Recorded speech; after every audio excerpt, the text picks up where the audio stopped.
Chapter 9 is all about social media marketing, a great application of e-marketing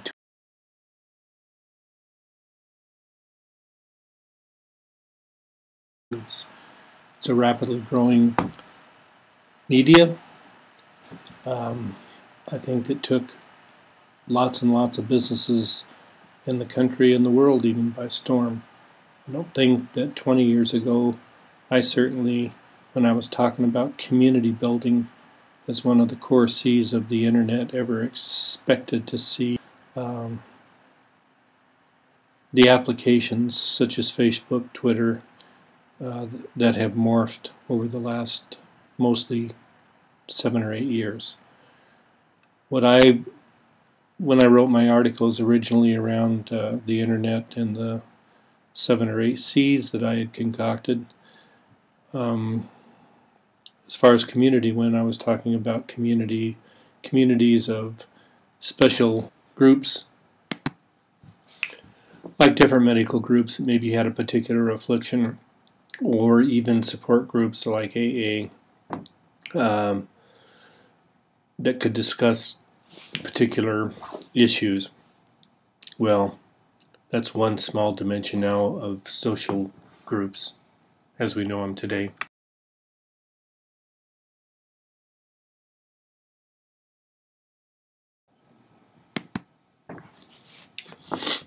What social media has been able to do is to analyze data and garnered from or gleaned from different groups, either through conversation or through information that they explicitly state about themselves, and identify different target groups that may be of interest to different companies that are promoting products or services to these niche markets. And it's allowed them to do it extremely effectively.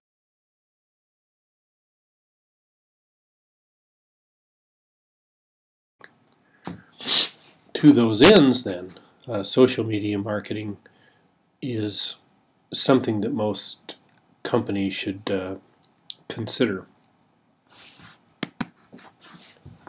Certainly as a component of their overall e-marketing plan.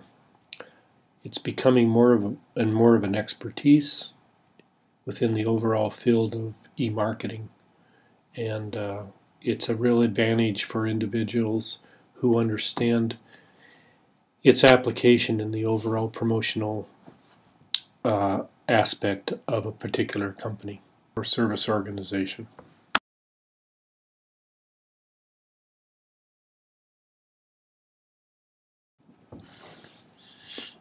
This is a fairly interesting little chart from your text that talks about the two axes are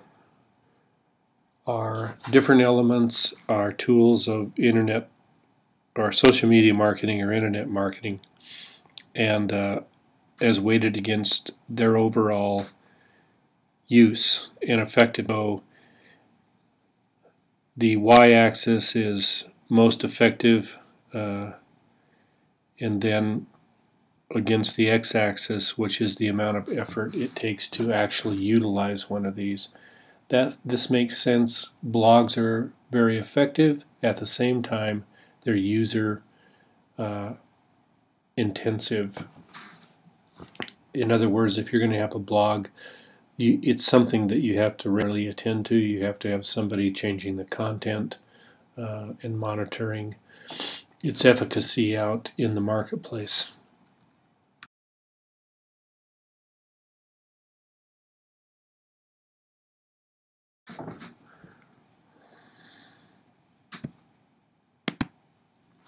One of the great things about social media marketing, of course, is the effectiveness that it can have for small businesses. They're as able to use it as larger businesses.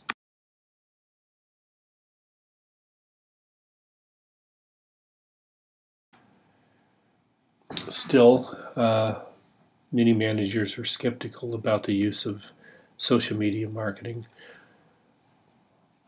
One of the factors is cost. The cost is the time cost of some employee and what that costs in terms of dollars as well.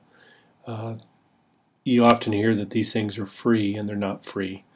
There's not a cost per se to post them necessarily to maintain, for example, a space on Facebook or to participate in conversations, so on and so forth. But if you're going to have a blog or if you're going to have a space in Facebook, again, as I just noted, somebody needs to attend to it.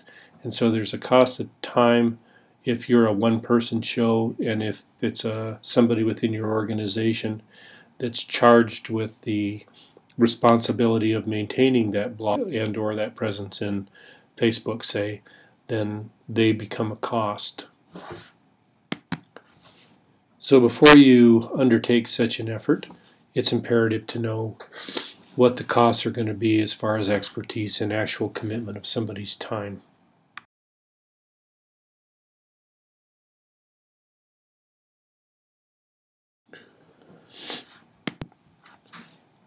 There are benefits to be gained from engaging in, say, internal blogs or even Facebook components for your business. It generally tends to improve employee engagement and improve collaboration, and oftentimes results in a two-way dialogue between senior officials and senior executives.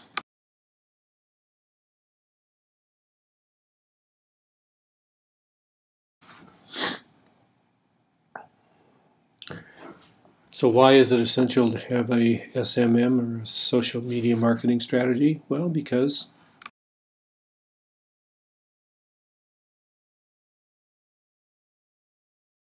you have all these people that are using it.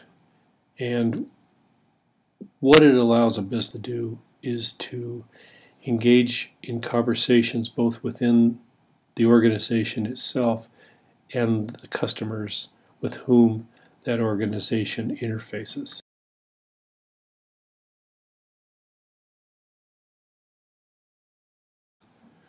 And again, it's important to understand that what you're trying to generate is a two-way is a conversation like you'd have if you had a face-to-face contact with these people, and it's not pushing your product down their throat or one-way advertising or one-way messaging. It's about initiating a conversation, and so that involves both listening and sharing information in both directions.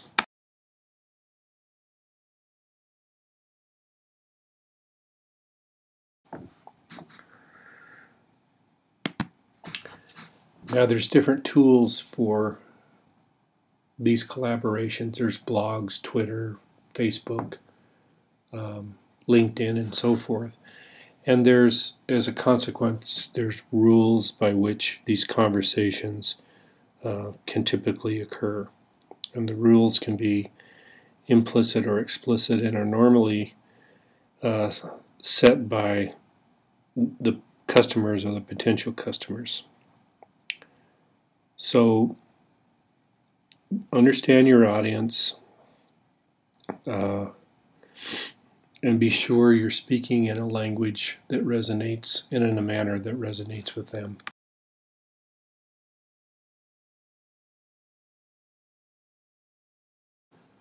Again, as I just mentioned, there's different tools for collaboration: blogs, Twitter, LinkedIn, so on and so forth, Facebook.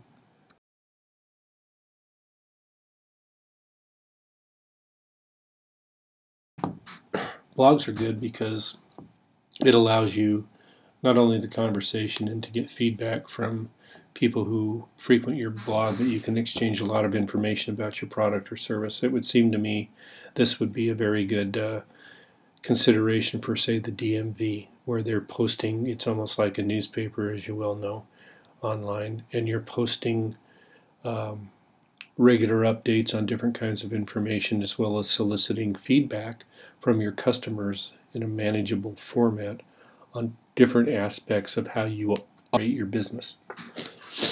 and that information can be used to better serve them or to better produce products or materials that your customers use.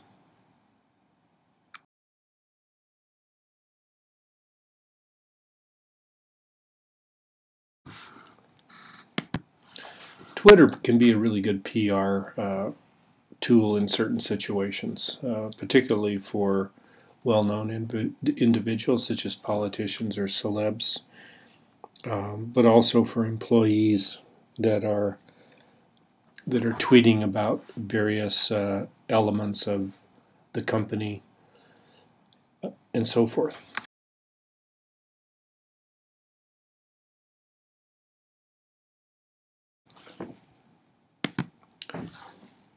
As I often mention, before you ever start a campaign like the use of a blog or a Twitter presence or a Facebook presence, you want to state your metrics ahead of time, and the metrics should tie into your campaign objectives.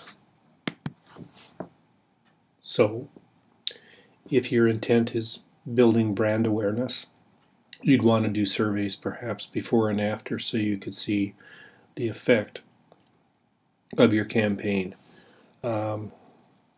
If it's sharing relevant information, again, you could probably measure that by participation in feedback loops, or again, maybe surveys to look at or consider with, say, before and after focus group to see if your campaign was effective to the ends that you defined.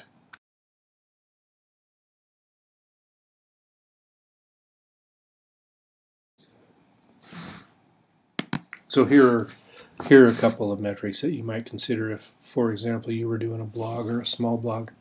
The increase in average visits to the site.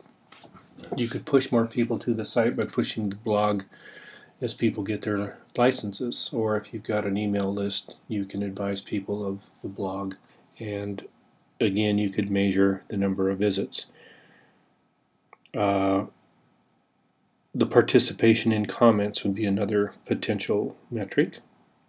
You could monitor the content of the comments to see whether or not you're generating the satisfactory responses that you might intend. Shared posts, and so forth. So that concludes the video, PowerPoint, and audio for this particular chapter as a component of your overall LB2.